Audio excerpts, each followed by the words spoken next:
الله فلا مضل له ومن يضلل فلا هادي له وأشهد أن لا إله إلا الله وأشهد أن محمدا عبده ورسوله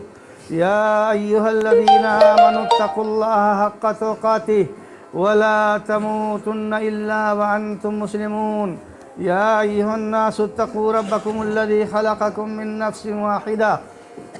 وخلق منها زوجها وبث منهما رجالا كثيرا ونساء واتقوا الله الذي تساءلون به والأرحام إن الله كان عليكم رقيبا يا أيها الذين آمنوا اتقوا الله وقولوا قولا سديدا يصلح لكم أعمالكم ويغفر لكم ذنوبكم ومن يطع الله ورسوله فقد فاز فوزا عظيما أما بعد فإن خير الحديث كتاب الله وخير الهدي هدي محمد صلى الله عليه وسلم وشر الأمور محدثاتها وكل محدثة بدعة وكل بدعة ضلالة وكل ضلالة في النار فأعوذ بالله السميع العليم من الشيطان الرجيم بسم الله الرحمن الرحيم فإذا قضيت الصلاة فانتشروا في الأرض وابتغوا من فضل الله برادران اسلام و حاضرین جمعہ، مسلمانوں کے یا انسانوں کے جو باہمی حقوق ایک دوسرے پر ہوتے ہیں تو اس میں ایک حق وہ ہوتا ہے جس کو مالی حق کہا جاتا ہے۔ مال کے تعلق سے اللہ رب العالمین نے قرآن کریم میں مختلف طرح سے ہدایتیں دی ہیں۔ سب سے پہلی ہدایت یہ ہے کہ اللہ رب العالمین نے انسانوں کو یہ حکم دیا ہے اور خصوصیت سے مسلمانوں کو یہ اجازت دی ہے کہ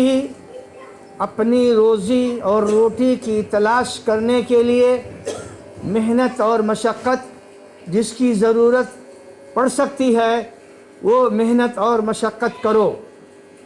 لیکن اللہ رب العالمین کو بھولا کر کے نہیں، بلکہ تمہاری زندگی میں اللہ رب العالمین کی یاد ہر موقع پر قائم رکھنا ضروری ہے۔ چنانچہ سورہ جمعہ کے اس آیت میں اللہ رب العالمین نے جو ہدایت دیا ہے وہ اسی ہدایت کی جانب اشارہ ہے، رہنمائی ہے۔ یا ایھا الذین آمنوا، اے ایمان والو، جب تم نماز کو ادا کر لو، جب اللہ تعالیٰ کو یاد کرنے کے لیے، اس کی عبادت کرنے کے لیے تم کو بلایا جائے ندا کے ذریعے سے اور اذان کے ذریعے سے، تم آ کر کے جب اللہ کی اس عبادت کو پوری کر لو تو فَإِذَا قُضِيَتِ الصَّلَاةُ فَانْتَشِرُوا فِي الْأَرْضِ وَابْتَغُوا مِنْ فَضْلِ اللَّهِ، جب نماز مکمل کر لی جائے اور اس عبادت کا کام پورا ہو جائے، اس کے بعد تم جو ہے زمین میں منتشر ہو جاؤ، اور اللہ رب العالمین نے جو روزی دینے کا تم سے وعدہ کیا ہے اس روزی کی تلاش کے لیے محنت اور مشقت کرو۔ یہ مال، یہ روزی جو اللہ رب العالمین انسانوں کو دیتا ہے، اس کو اللہ رب العالمین نے اپنے فضل کا نام دیا ہے۔ عام طور سے قرآن کریم میں جو مال اللہ رب العالمین نے انسانوں کو دیا ہے اس کے لیے لفظ فضل استعمال کیا ہے۔ یہاں بھی اللہ رب العالمین نے وہی کلمہ استعمال کیا ہے کہ جب تم نماز سے فارغ ہو جاؤ اور یہ عبادت جو تمہارے اوپر سب سے ضروری ہے، جب اس کو کر لو تب تم اپنے روزی اور روٹی کے تلاش میں لگو، تب تم اللہ رب العالمین کے فضل کے تلاش میں لگو۔ معلوم یہ ہوا کہ اگر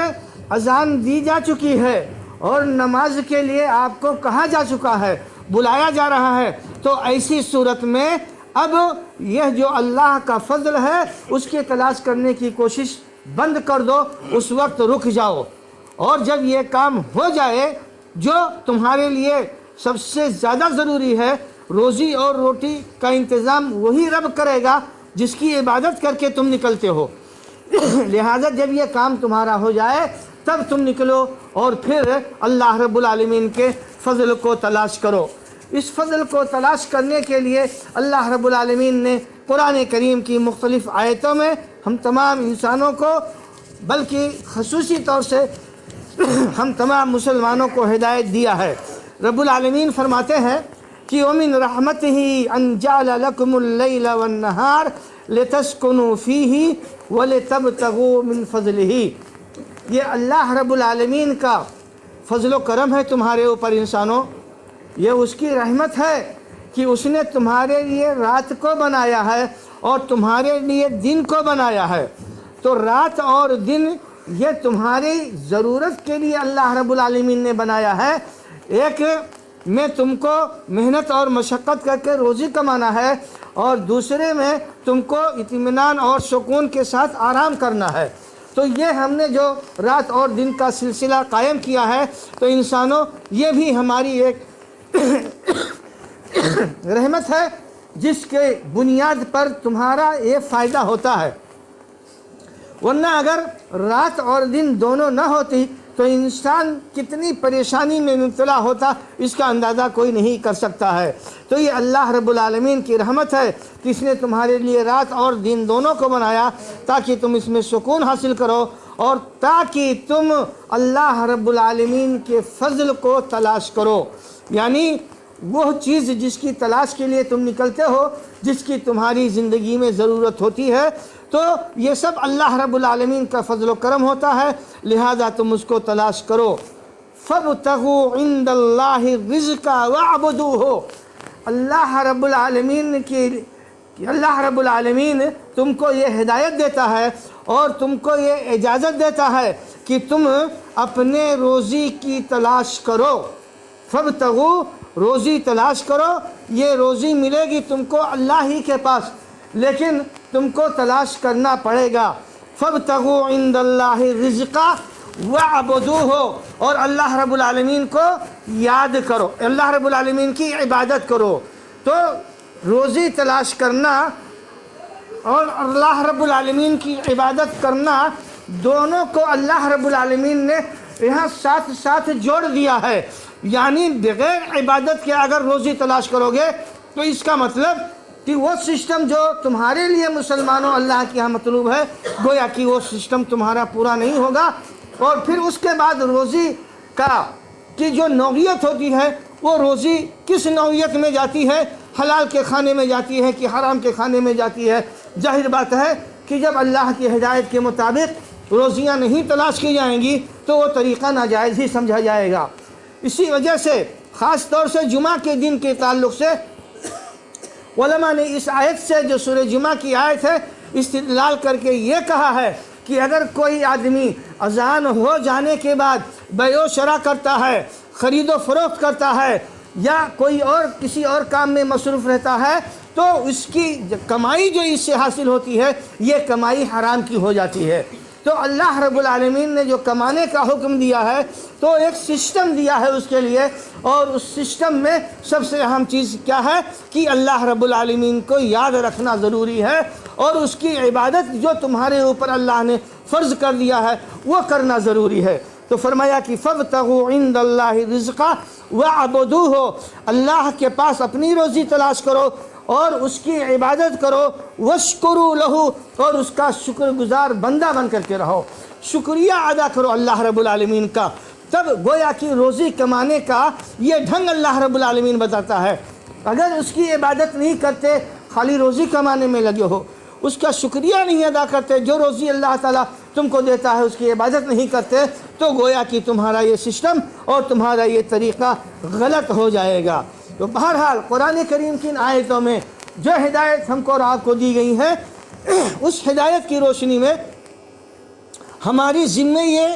ہے کہ ہم اپنی روزی تلاش کرنے کے لیے محنت اور مشقت کریں، اس کے لیے کوشش کریں، اس کے لیے جن تدبیروں کی ضرورت ہو سکتی ہے وہ تدبیر اختیار کریں۔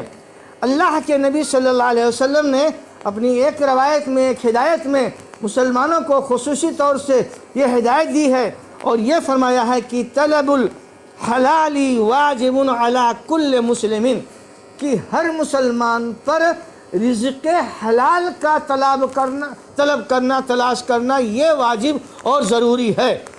تاکہ انسان خود اپنا کمائے، محنت مشقت کرے اور دوسروں کے اوپر بھروسہ نہ کرے، دوسرے انسانوں کے سامنے ہاتھ نہ پھیلائے، بھیک منگائی کا کام نہ کرے۔ ان تمام کاموں کو روکنے کے لیے اللہ رب العالمین نے یہ ہدایت دی ہے کہ ہر ایک کو کام کرنا ہے، ہر ایک کو عمل کرنا ہے، ہر ایک کو اپنی روزی اور روٹی کے تلاش کرنے کے لیے مشقت کرنی ہے۔ جو روزی تلاش کرنا ہے وہ کون سی روزی ہمارے اور آپ کے لیے مفید ہوتی ہے؟ جس کو رزق حلال کہا جاتا ہے۔ یعنی جب ہم کمائی کرنے لگیں تو اس میں ہمارا یہ دھیان ہونا چاہیے کہ کوئی ناجائز طریقہ ایسا ہمارے کمائی کے اندر داخل نہ ہو جائے جو ہماری اس کمائی کو حرام کی کمائی بنا دیتی ہے۔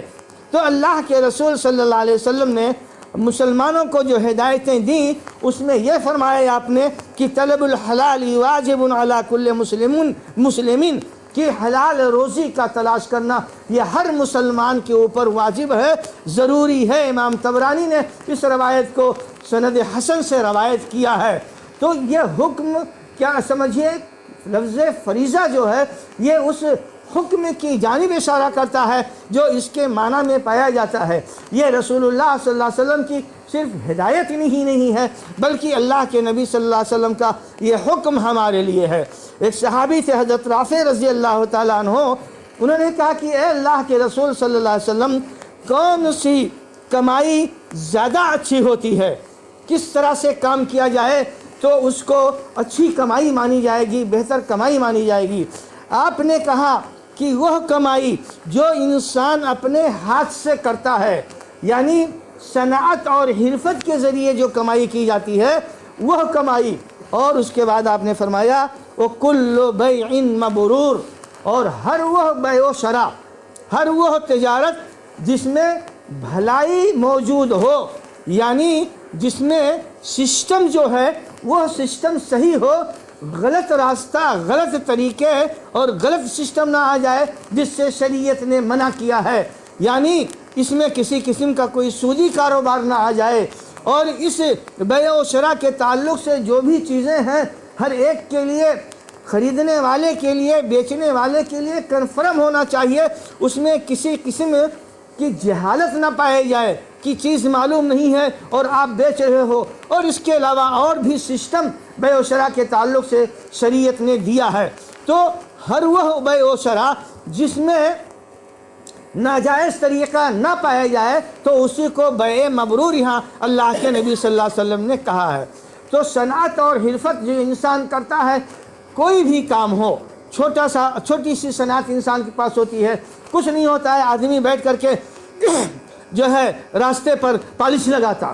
آدمی بیٹھ کر کے راستے پر لوگوں کی سائیکل کی پنچر صحیح کرتا ہے۔ اس طریقے سے چھوٹی چھوٹی چیزیں جو ہمارے نگاہوں کے سامنے ہیں، کوئی بھی عمل شریعت کی نگاہ میں اس طریقے سے یہ جو ہے معیوب عمل نہیں ہے جو انسان اپنے کمائی کے لیے کرتا ہے۔ یہ معیوب اسی وقت ہوگا جب اس میں ناجائز سسٹم آ جائے اور ناجائز طریقہ پائی جائے۔ تو اللہ کے رسول سے جب صحابی نے پوچھا کہ کمائی کا کون سا سسٹم زیادہ اچھا اور بہتر ہے تو آپ نے فرمایا کہ انسان اپنے ہاتھ سے کام کرے، اپنے ہاتھ سے انسان کوئی چیز بنائے یا اپنے ہاتھ سے محنت مشقت کرے، اپنے ہاتھ سے مان لیا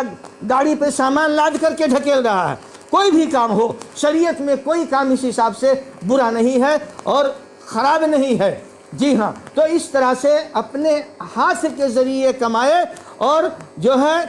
اگر بیع و شراء کرتا ہے تو بیع و شراء ایسی ہونی چاہیے جس میں اچھائی اور جو ہے جو خوبی ہوتی ہے وہ اس میں ملحوظ رکھی جائے۔ یقیناً یہ اچھائی اور خوبی وہی ہے جو راستہ اللہ کے نبی صلی اللہ علیہ وسلم نے دیا ہے۔ اللہ کے رسول صلی اللہ علیہ وسلم کی انہی ہدایتوں میں سے ایک ہدایت یہ بھی ہے کہ انسان جو کماتا ہے تو سب سے اچھی کمائی وہی مانی جاتی ہے جو انسان اپنے ہاتھ سے کر کے کماتا ہے۔ ما اکل احد طعاما قط خیرا من ان یاکل من عمل یدہ، اس سے بہتر اور کوئی کھانا نہیں ہوتا ہے جو انسان اپنے ہاتھ سے کما کر کے کھاتا ہے۔ تو اس طرح سے یہ ہدایتیں دی ہیں کہ انسان کمائی کرے، محنت کرے، لیکن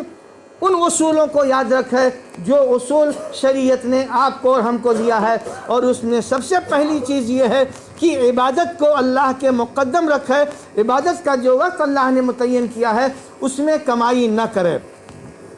اب جب ایک انسان جو کچھ بھی کماتا ہے تو شریعت اس کو اس کا مکمل مالک سمجھتی ہے اور اس کے خرچ کرنے کا مکمل اختیار اسی کو دیتی ہے جو انسان کماتا ہے، یا یہ کہ یہ کمانے والا اس کو کسی اور کو دے دے۔ تو تصرف کا حق بھی اسی کو ملتا ہے کیونکہ حق ملکیت اسی کو ملتی ہے۔ تو جو بھی چاہے کمائی کی وجہ سے ملتی ہو یا ہدیہ اور تحفہ کی وجہ سے ملتی ہو یا وراثت کے ذریعے سے ملتی ہو یا کسی اور ذریعے سے ملتی ہو، جب وہ مال انسان کا ہو جاتا ہے تو سمجھیے کہ اس پر کنٹرول کرنے کا اختیار بھی اسی انسان کو اللہ رب العالمین دیتا ہے۔ چنانچہ رب العالمین نے فرمایا حق ملکیت کے تعلق سے للرجال نصیب مما اکتسبوا وللنساء نصیب مما اکتسبنا، مردوں کے لیے جو کچھ کمایا وہ ان کا اپنا نصیب ہے، ان کا حصہ ہے۔ عورتوں نے جو کچھ کمایا وہ ان کا نصیب ہے، وہ ان کا حصہ ہے، اللہ رب العالمین نے ان کو دیا۔ تو کمانے کی بات یہاں جو کہی گئی ہے یہ مردوں کے لیے بھی کہی گئی ہے اور عورتوں کے لیے بھی کہی گئی ہے۔ پیشے طرح طرح کے ہوتے ہیں، تو وہ پیشے جو عورتوں کے لیے مناسب ہیں ان کے لیے بہتر ہیں۔ کتنے پیشے ایسے ہیں جس کو ایک خاتون اپنے گھر میں بیٹھ کر کے انجام دیتی ہے اور اس سے ذریعہ معاش اس کا بن جاتا ہے۔ تو بہرحال کمائی کرنا، خرید و فروخت کرنا، سامان لانا لے جانا، بیچنا، یہ کوئی چیز شریعت کی نگاہ میں معیوب نہیں ہے، بشرطے کہ خاتون بھی اس کا خیال رکھے، لحاظ رکھے کہ جس طریقے سے حکم دیا ہے شریعت نے پردے میں رہنے کا، اس طریقے سے پردے میں رہ کر کے اپنا کاروبار کرے۔ تو اللہ رب العالمین فرماتے ہیں کہ للرجال نصیب مما اکتسبوا، کہ آدمیوں کا اپنا وہ حق ہے، اپنا حصہ ہے جو انہوں نے کمایا، اور اسی طریقے سے خواتین نے جو کمایا وہ ان کا حق اور ان کا حصہ بنتا ہے۔ ایسے ہی وراثت کے بارے میں اللہ رب العالمین نے کہا کہ للرجال نصیب مما ترک الوالدان والاقربون وللنساء نصیب مما ترک الوالدان والاقربون، کہ جو ترکہ جو ہے قرابت دار لوگ چھوڑ کر کے جاتے ہیں تو اس میں مردوں کا اپنا حصہ ہوتا ہے، عورتوں کا اپنا حصہ ہوتا ہے، یعنی ہر ایک کو جو مال حاصل ہوتا ہے وہ ان کا اپنا اپنا نصیب ہوتا ہے جو اللہ نے ان کو دیا ہے۔ لہذا اس بنیاد پر ان کو جو ہے حق ملکیت حاصل ہو جاتا ہے، اور اس کی بنیاد پر پھر خرچ کرنے کی کہ جتنے بھی طریقے ہوتے ہیں ان سب طریقوں کی اجازت ان کو ملتی ہے، بشرطے کہ وہ ناجائز طریقے نہ ہوں۔ اب اس کے بعد یہ مال جو اللہ رب العالمین کسی کو دیتا ہے اور اس کی ملکیت جب ثابت ہو گئی، تب اس کی ملکیت کو چھیننا اور اس کو بے اختیار کر دینا کسی بھی شکل سے شریعت میں جائز نہیں ہے۔ ملکیت جو ہوتی ہے وہ اس کا ایک ایسا اختیاری قبضہ ہوتا ہے جو اللہ کی طرف سے حاصل ہے، الا یہ کہ وہ اپنے من سے خود کسی کو کسی بھی شکل میں دے دے، تو ایسی صورت میں وہ ملکیت جو ہے منتقل ہو جاتی ہے۔ لیکن کوئی اگر کسی کی ملکیت کو ناجائز طریقے سے حاصل کرنا چاہتا ہے، قبضہ کرنا چاہتا ہے، تب ایسی صورت میں شریعت نے بہت شدید نکیر اس کی ہے، اور طرح طرح کی چیزوں کو مثال دے کر کے اللہ نے بتایا ہے کہ ایسا نہ کرو، ایسا نہ کرو، ایسا نہ کرو، ایسا نہ کرو۔ چنانچہ جو عمومی ہدایتیں مال کے تعلق سے اللہ رب العالمین نے دیا ہے، ملکیت کے چھیننے کے تعلق سے، یا ایھا الذین آمنوا لا تاکلوا اموالکم بینکم بالباطل، کہ اے ایمان والو اپنی جائیداد کو، اپنے مال کو آپس میں باطل طریقے سے نہ کھاؤ۔ جو تمہارا مال تمہارے پاس ہے، دوسرے کا مال دوسرے کے پاس ہے، تو کسی کے مال کو ناجائز طریقے سے قبضہ کرنے کی اور ناجائز طریقے سے لینے کی کوشش نہ کرو۔ ظاہر بات ہے جب آدمی لیتا ہے تو اس کو اپنے استعمال میں لاتا ہے، چاہے کھانے کے لیے لائے، چاہے پینے کے لیے لائے، چاہے پہننے کے لیے لائے، چاہے اوڑھنے کے لیے لائے، چاہے گاڑی خریدنے کے لیے یا کسی چیز کے لیے لائے، تو اسی کو چونکہ استعمال عقل میں کھانے میں زیادہ ہوتا ہے، اس لیے یہ لفظ استعمال کیا جاتا ہے، ورنہ اس سے مراد عام استعمال ہوتا ہے۔ تو فرمایا کہ یا ایھا الذین آمنوا لا تاکلوا اموالکم بینکم بالباطل، کہ اے ایمان والو اپنی جائیداد کو جو تمہارے پاس موجود ہے آپس میں باطل کی طریقے سے نہ کھانا، یعنی کوئی کسی کی جائیداد کو ناجائز طریقے سے حاصل کرنے کی کوشش نہ کرے۔ اسی کو باطل طریقہ کہا جاتا ہے، وہ کوئی بھی ناجائز طریقہ اس میں استعمال کیا جاتا ہے۔ چنانچہ اللہ رب العالمین نے ایک اور آیت میں یہ ذکر کیا ہے، وَلَا تَأْكُلُوا أَمْوَالَكُمْ بَيْنَكُمْ بِالْبَاطِلِ وَتُدْلُوا بِهَا إِلَى الْحُكَّامِ، یہ کہ اپنی جائیداد کو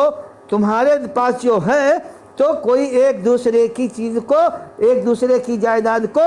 باطل طریقے سے نہ لے۔ وَتُدْلُوا بِهَا إِلَى الْحُكَّامِ، باطل طریقوں میں سے ایک طریقہ یہاں بتایا گیا ہے کہ یعنی کہ تم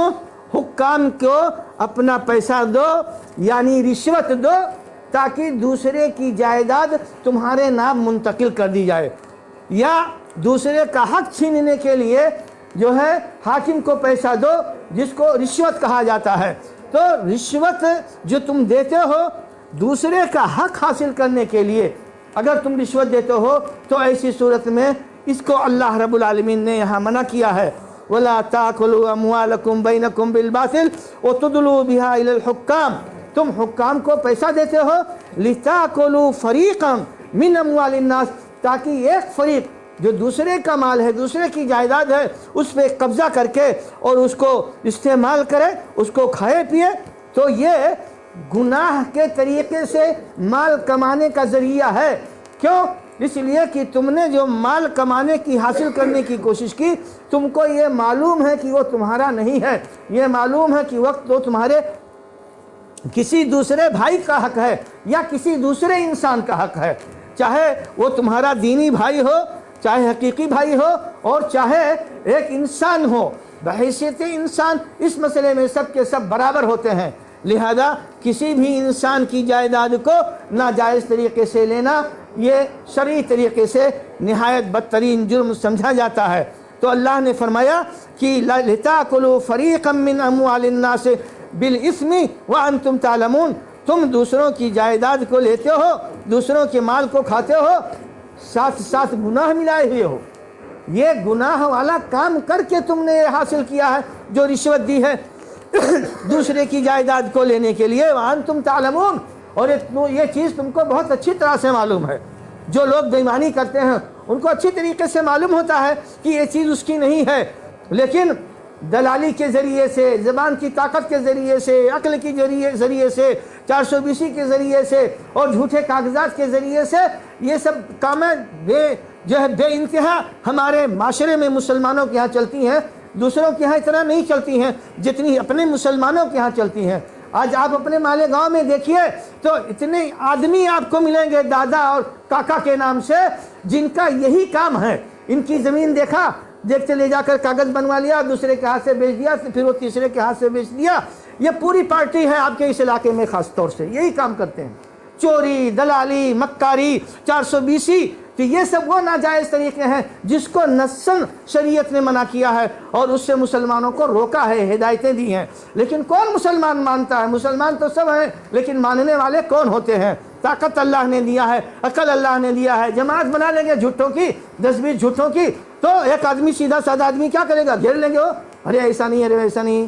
تو اب اس طریقے سے یہ ایک پورا مطلب ذریعے روزی کمانے کا یہ حرام ناجائز سب سے بدترین جو ذریعہ ہے، اس ذریعے کو مسلمانوں نے جو ہے اختیار کر رکھا ہے، اور اسی کھانے کو، اسی کمائی کو پھر لے جا کے کھاتے ہیں، بال بچوں کو کماتے ہیں، کھلاتے ہیں۔ چنانچہ یہ جسم پہ جو گوشت ہے، جسم میں جو خون ہے، اور جسم پہ جو کپڑا ہے، یہ سارا کا سارا حرام اور ناجائز کمائی کا ہوتا ہے۔ اب جب یہ سب ناجائز اور حرام کمائی سب اندر موجود ہے تو ظاہر بات ہے کہ پھر دماغ صحیح کدھر سے ہوگا، پھر ہدایت کیسے ملے گی، پھر انسان اچھا کام کیسے کرے گا، اور پھر نتیجہ جو اس کا آخر میں ہے وہ تو ایک الگ ہی نتیجہ ہے۔ تو اللہ رب العالمین نے کیا فرمایا کہ ایسا کام نہ کرو، اور نبی کریم صلی اللہ علیہ وسلم کی جو واضح ہدایت ہے اس تعلق سے، آپ نے فرمایا کہ کل المسلم علی المسلم، کل المسلم علی المسلم حرام دمہ و مالہ و عرضہ، کہ ہر مسلمان کے اوپر دوسرے مسلمان کے لیے حرام ہے اس کا خون بہانا اور اس کی جائیداد پہ قبضہ کرنا اور اس کی بے عزتی کرنا۔ بات اور ہدایت دراصل یہ مدینے کے ماحول میں دی گئی ہے، مسلمانوں کا خالص ماحول ہو چکا تھا، لہذا جب بات کہی جاتی تھی تو خطاب میں ان کا نام آتا تھا کہ مسلمانوں ایسا تمہارے لیے جائز نہیں ہے۔ اس کا یہ مطلب نہیں ہوتا ہے کہ کسی غیر کے ساتھ ایسا کرنا جائز ہے، نہیں، یہ چیز جو ناجائز و حرام ہے، جو چیز بری ہے شریعت کی نگاہ میں، تو وہ تمہارے لیے بری ہے، تو تم چاہے دوسرے کے ساتھ کرو، چاہے مسلمان کے ساتھ کرو، چاہے غیر مسلم کے ساتھ کرو، وہ بہر صورت بری ہے اور بہر صورت وہ ناجائز اور حرام ہے۔ تو اللہ کے رسول نے خطاب میں اگرچہ یہ بات کہی ہے کہ ہر مسلمان کے اوپر دوسرے مسلمان کا خون یہ حرام ہے، تو اس کا مطلب یہ نہیں ہوتا ہے کہ کسی غیر کا خون اس کے لیے کرنا جائز ہے، ہرگز نہیں۔ شریعت میں چونکہ گفتگو ماحول جس ماحول میں کہی گئی ہے اس ماحول کا یہاں خیال کیا گیا ہے، اور اس طرح کی مثالیں آپ کے سامنے بہت ملیں گی جس میں خطاب مسلمانوں سے ہے لیکن وہ حکم ہر ایک کے لیے عام ہے۔ ایسے ہی آپ نے فرمایا، جو خطبہ دیا تھا آپ نے حجۃ الوداع کے موقع پہ، اس خطبے میں آپ نے یہ بات فرمائی تھی کیا؟ فَإِنَّ دِمَاءَكُمْ وَأَمْوَالَكُمْ وَأَعْرَاضَكُمْ عَلَيْكُمْ حَرَامٌ كَحُرْمَةِ يَوْمِكُمْ هَذَا فِي بَلَدِكُمْ هَذَا فِي شَهْرِكُمْ هَذَا۔ اللہ کے رسول نے یہ کہا تھا کہ مسلمانوں یہ دھیان دینا کہ تمہارا خون یعنی جان مارنا یا زخم لگانا، اس کے جسم کو سے خون نکالنا، زخمی کرنا یعنی ظلم و تعدی کے طور پر، تو تمہارا خون اور تمہاری جائیداد اور تمہاری عزت یعنی تمہاری بے عزتی کرنا حرام ہے، تمہاری جائیداد آپس میں ایک دوسرے کو لینا حرام ہے۔ یہ ایسے ہی حرام ہے، ایسے ہی حرام ہے۔ حرام یعنی ناجائز اور گناہ کا کام ہے۔ حرام کے معنی تقدس کے ہوتے ہیں، محترم کے بھی ہوتے ہیں۔ یہ ایسے ہی حرام ہے یہاں محترم کے معنی میں کہ یہ جائیداد، یہ عزت، یہ آبرو، یہ اتنا محترم اور مقدس ہے تمہارے لیے اللہ رب العالمین کی نگاہ میں، جیسے خانہ کعبہ کی حرمت، جیسے خانہ کعبہ کا تقدس، خانہ کعبہ کے تقدس کے برابر اللہ کے نبی فرماتے ہیں حجۃ الوداع کے موقع پر کہ ایک مسلمان کے مال کا تقدس اس طریقے سے اللہ کے نگاہ میں ہے۔ کوئی مسلمان اپنے ہاتھ سے خانہ کعبہ کو ڈھا دے تو آپ اس کو کیا کہیں گے، کیا کریں گے اس کے ساتھ؟ خانہ کعبہ کے تقدس کو کوئی پامال کرے تو ایک مسلمان اس کو کیا کہے گا، کیا حیثیت دے گا اور اس کے ساتھ کیا کرے گا؟ وہی تقدس اللہ کے رسول فرما رہے ہیں، جیسے خانہ کعبہ کا تقدس ہے، جیسے مکہ مکرمہ کے اس شہر کا تقدس ہے، اور جیسے حرمت والے اس مہینے ذی الحجہ کا تقدس ہے اللہ کی نگاہ میں، ویسے ہی ایک مسلمان کے خون کا خون اور ایک مسلمان کی عزت و آبرو محترم ہے، اور تم کو اس کو محترم رکھنا چاہیے۔ یہ ہدایت اللہ کے نبی صلی اللہ علیہ وسلم نے دیا ہے۔ تو اب اگر یہ جو تقدس جو حاصل ہے، یہ تقدس کب ختم ہوتا ہے؟ جب اس کی مال کو ناجائز طریقے سے آپ چھیننے کی کوشش کرو، اس کی عزت کا تقدس کب ختم ہوتا ہے؟ جب آپ اس کی بے عزتی کرو، اس کو گالی گلوچ دو بلا وجہ، بغیر کسی سبب کے۔ اسی طریقے سے جو چیزیں اللہ کے نبی صلی اللہ علیہ وسلم نے یہاں ہدایت کے طور پر ہم کو دی ہیں، تو اس کا مطلب یہ ہوا اور اس کا خلاصہ یہ ہوا کہ ہم تمام مسلمانوں کو اس کا خیال رکھنا چاہیے۔ اگر اس کا خیال نہیں رکھا گیا اور ناجائز طریقے سے کسی کے مال کے لینے کو کوشش کی گئی تو یقیناً یہی مال پھر مال حرام ہو جاتا ہے، اور یہ روزی پھر رزق حرام ہو جاتی ہے، اور پھر اس کا جو نتیجہ ہوتا ہے اور اس کا جو نقصان ہوتا ہے انشاءاللہ اس کا تذکرہ آئندہ خطبے میں اللہ نے توفیق دیا تو کی جائے گی۔ اللہ رب العالمین سے دعا ہے کہ اللہ تبارک و تعالی ہم تمام مسلمانوں کو دین کے مسائل کو اور دین کے مقاصد کو سمجھنے کی توفیق عطا فرمائے۔ اللہ رب العالمین جو صحیح طریقہ ہے اس طریقے پر عمل کرنے کی توفیق عطا فرما۔ اللہ رب العالمین ہم کو ہر قسم کی حرام کمائی سے اللہ ہم لوگوں کو دور رکھ، ہم کو محفوظ فرما۔ رب العالمین رزق حلال کے کمانے کی توفیق عطا فرما۔ اللہ رب العالمین ہماری گناہوں غلطیوں کو معاف فرما دے۔ رب العالمین جب تک اس دنیا میں زندہ رہیں دین اسلام پر زندہ رہیں اور ہمارا خاتمہ ہو تو ایمان پر ہو۔ آمین۔ اقول قولی ھذا واستغفر اللہ لی ولکم ولسائر المسلمین من کل ذنب فاستغفروہ انہ هو الغفور الرحیم۔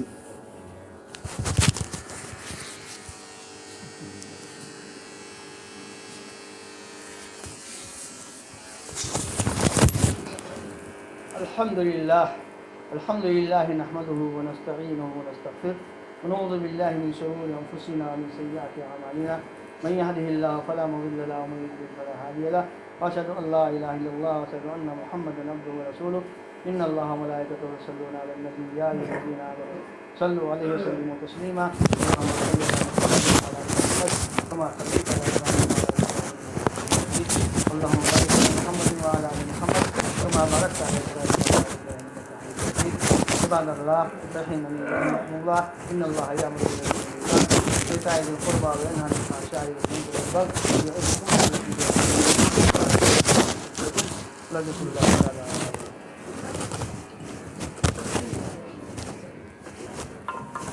اللہ اکبر اللہ اکبر اشہد ان لا الہ الا اللہ اشہد ان محمد رسول اللہ حی علی الصلاۃ حی علی الفلاح